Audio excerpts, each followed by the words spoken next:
Perhaps it is a bit self serving, but I quite like the idea of viewing impatience as a sign of ambition, drive, and a hunger for success. Hello, hello, hello, and welcome to More Than Money, a podcast where we have nuanced conversations about money, business, and life, where we take the time to explore the human side of money because success with money is never just about the numbers.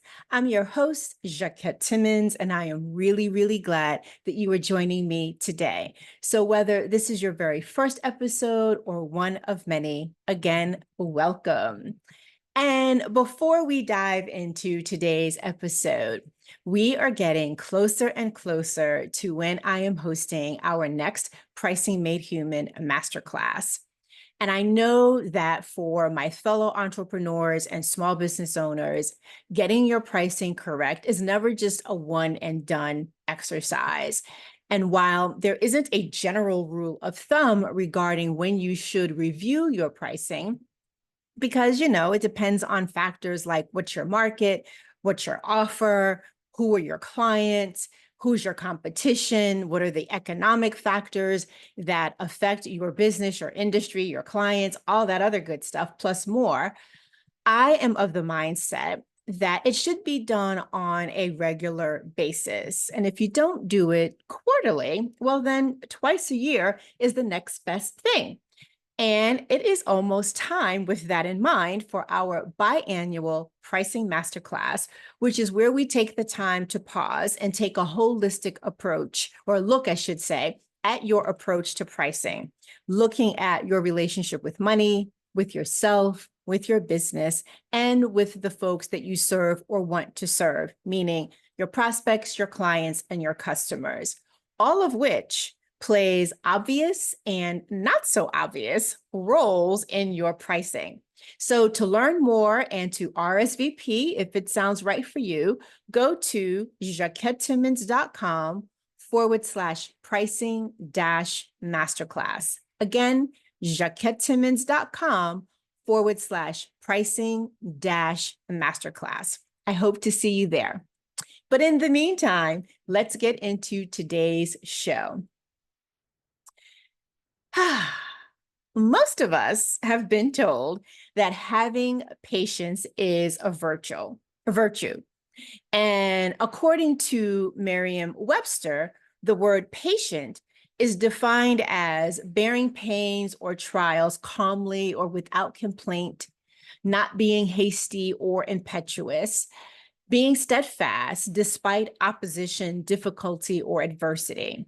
So it's considered a good trait to wait calmly for yours, whether you're waiting for a project to come to fruition, for a decision to be made, or for progress to be visible. And this is true regardless of the context. Many of us have been told, or we got the message, that you need to wait patiently for the right moment, for whatever comes next. As a result, having a lack of patience is viewed as unfavorable. And in my opinion, there are times when this is actually an unfortunate perspective to have.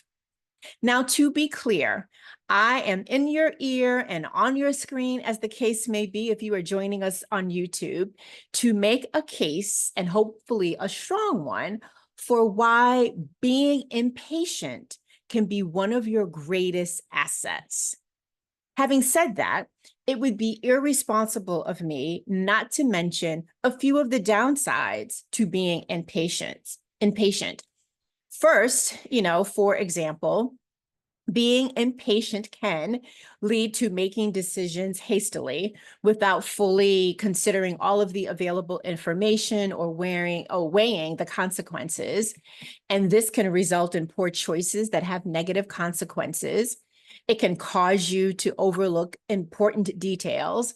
And when you are impatient, you may be more focused on the end goal rather than the steps needed to get there. And you miss that because, again, you're overlooking important details.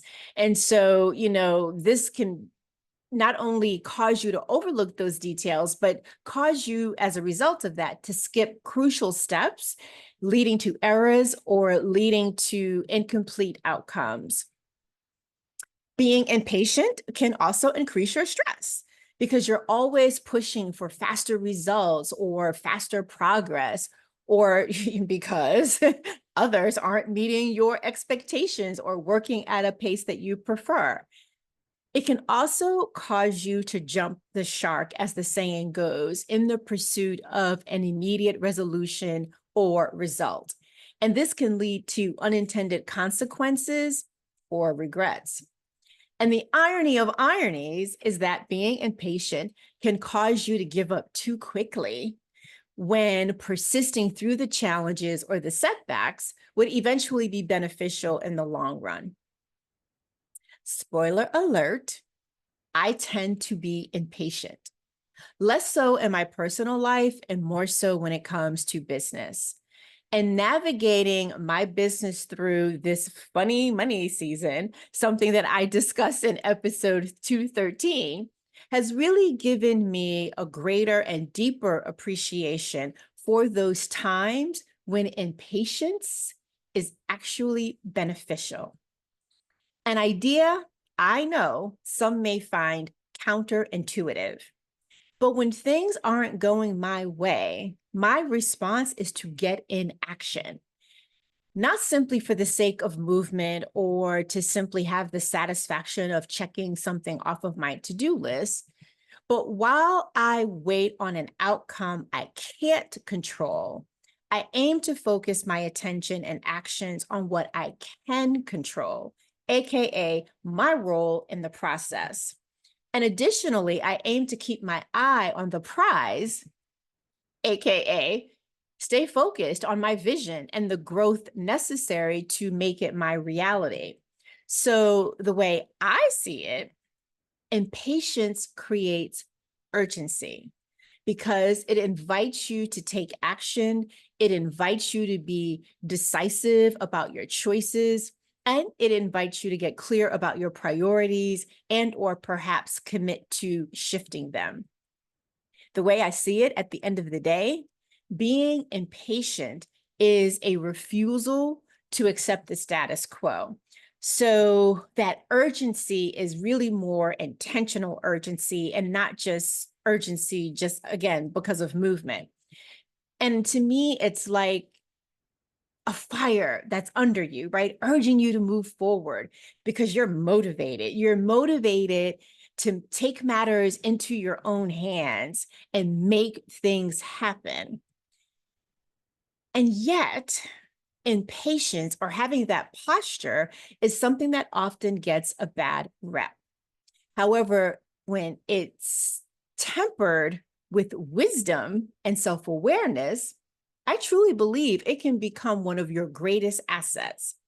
As such, having a lack of patience doesn't have to be a negative trait.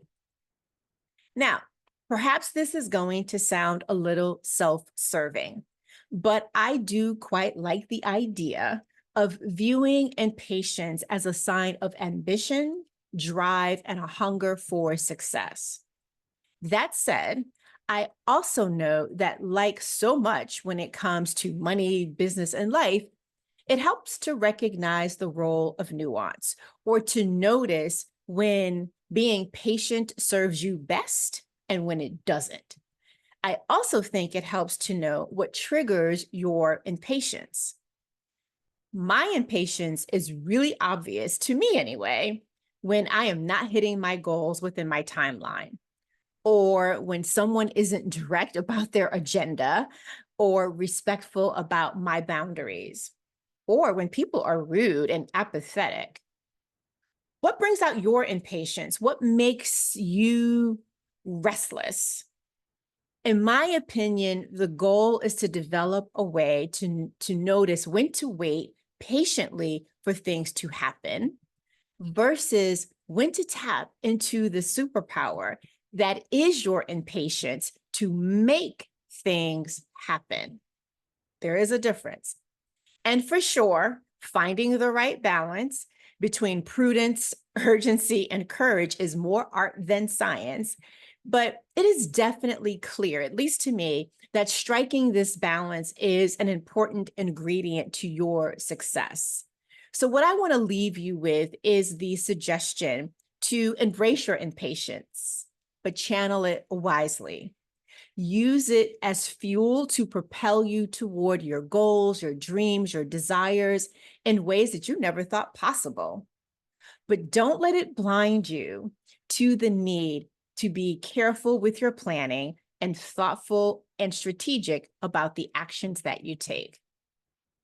But for right now, my friends, that is it for today. As always, thank you for listening. If you'd like to show appreciation for this podcast or perhaps this particular episode, please do me a favor and share it with a friend, a family member, a colleague, because it helps us to, be in the ear or on the screen of more people. And if you happen to be listening on Apple Podcasts, please take a moment to leave a rating and a review because A, we do read them, but B, it helps us with the algorithm over there. And if you are on YouTube, thank you so much for joining us there. Please leave a comment below. And if you'd like to buy me a coffee, here's how you can do that. buymeacoffee.com/Jaquette. buymeacoffee.com/Jaquette. I will be back with another episode, and I hope you will too. Until then, remember, it's about more than money.